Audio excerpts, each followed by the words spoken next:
Hey, welcome back to my channel. Today I'm going to tell you the top 10 things that you have to do to get into a service academy. So let's get right into it. Number one, you have to identify who your two U.S. senators are. Every state has two U.S. senators, and you have to identify who your congressman is. Those gentlemen and ladies can give you the nomination you need to get into the service academy of your choice. No, Coast Guard Academy does not need a congressional nomination. However, the other four academies do need a congressional nomination. Two, once you find out who the congressman and the two senators are, you have to know what their timeline is. What's the deadline for submissions, when the interview is, all the things that they want, the letters of recommendation, the SAT scores, all of that. You have to know their timeline. Three, know who the contact people are in that office. Know who the contact people are that handle the nominations. Yes, the senators sign off on the nominations, but there's a whole staff behind the senator that handles all the paperwork and makes the recommendations to the senator.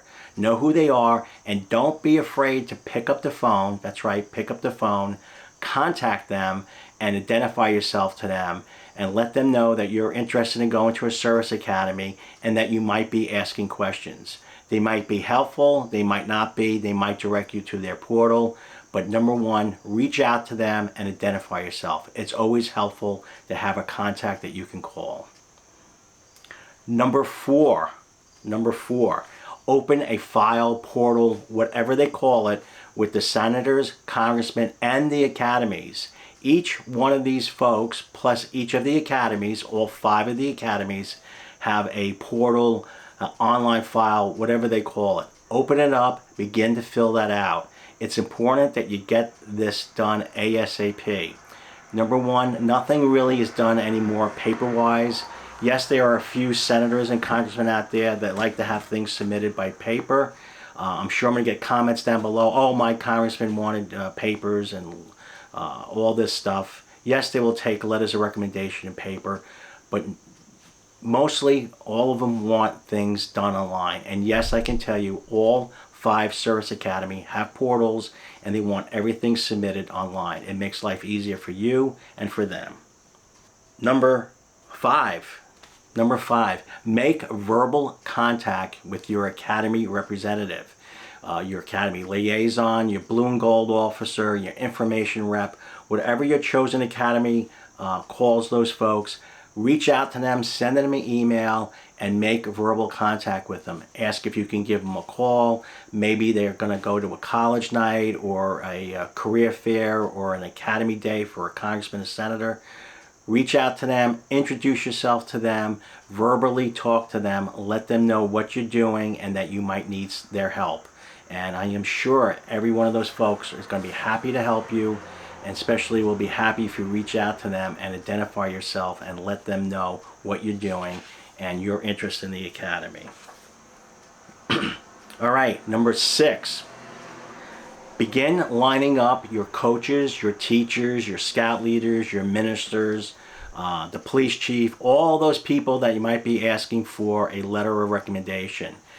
Don't wait to the last minute. Yes, I know the famous saying is, if you wait to the last minute, it only takes a minute. No, in this case, if you wait to the last minute, it's not going to happen. So early in the school year, begin lining up the coaches, the teachers, the math teachers, the science teachers, whoever that you're going to need a letter of recommendation from, and let them know that you need it, and you need it ASAP. Most people, the guidance counselors and the teachers, are used to working with regular colleges. This is not a regular college. The congressmen, senators, and academies have a much different timeline and a much earlier acceptance rate for the academy.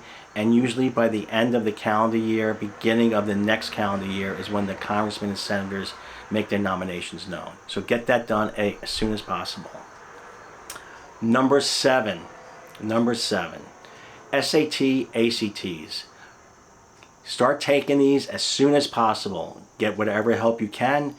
Take prep classes at school, take prep classes online. If you can afford it or have access to it, get a tutor. Have the tutor help you as much as you can. You have to get as high as possible on the SAT, ACTs.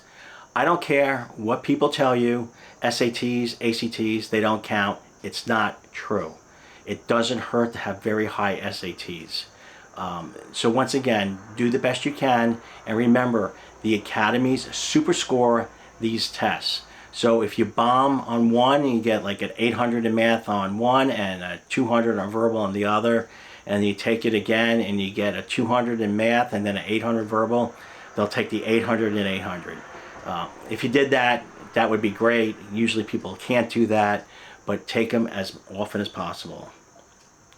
Number 8, the congressional and senator interviews. They usually happen in the fall. They usually start happening around October, November time. Get prepared for those. Know what you're going to do. Know what you're going to say. Make a resume. Be prepared. Know where it's at. I'll have another video a little bit about the interview prep, but be prepared for when that is, that you'll be able to go. If you have a game or some kind of sports or other conflict, this is more important than that. So you have to tell your coach or scout leader, whoever, hey, that day when this interview is, I'm not going to be available. Now the interview might be online. You might be able to just take an hour or so to get away and get online and do it. But be prepared for that, and be prepared for what you have to do for that interview. Number 9, DODMERB. There's been a lot of problems with DODMERB in the past. There's been website problems. When you look at this video, I don't know what the situation will be then. Nobody can tell what's going to be in the future. But a DODMERB physical is a key thing. It's probably the 3rd key thing you need to get into the academy. Of course, the nomination is one. You need the grades. You need to be appointed. But you also need to pass the physical, the DODMERB physical. And what triggers a DODMERB physical? Usually what triggers a DODMERB physical is a completed academy application or a near complete academy application online on the portal. The reason that they do this is, number one, they are not going to register everybody who signs up on the academy portal for DODMERB physical. It's just cost ineffective. They're not going to do that. And number 2, if you're really interested in going to the academy and you have your portal substantially complete or complete, they know that you're serious and they will set up the DODMERB. So get that portal done as soon as possible. Get your letters of recommendation in. Get your SAT scores in. Get everything in that you possibly can and get that DODMERB physical done ASAP. And why do I say that? Well, what if there is a situation where you need a waiver or you might be medically disqualified? You want to know that as soon as possible so you can act on the waiver. And unfortunately, if you're medically disqualified, you want to be able to set your sights on something different. Okay, number 10. Number 10, frequently monitor your academy portal and your congressional and senators portal. Make sure that everything is in there. Make sure there's no messages in there. Make sure that everything that you submitted or that people had mailed in is entered into their portal. Do not leave anything up to doubt. Number one, it's your career, it's your life.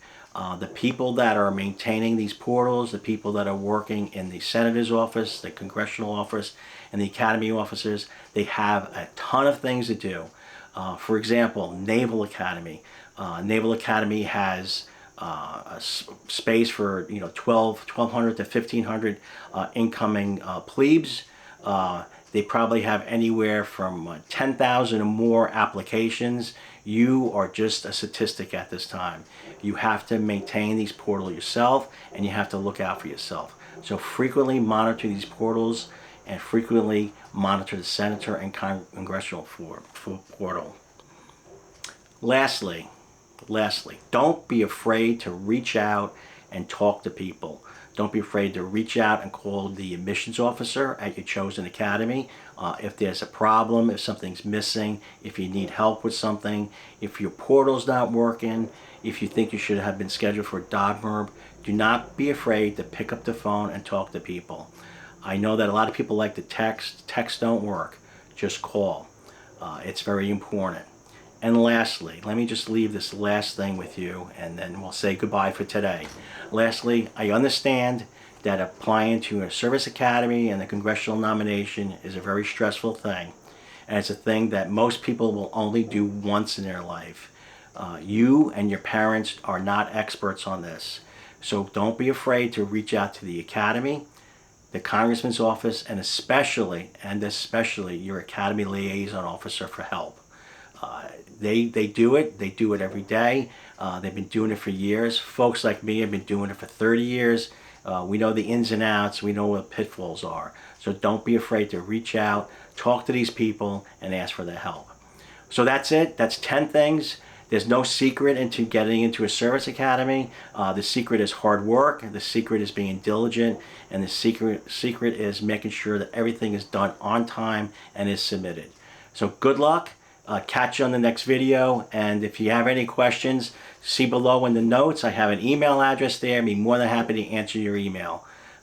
Take care, and to the next video. Bye now.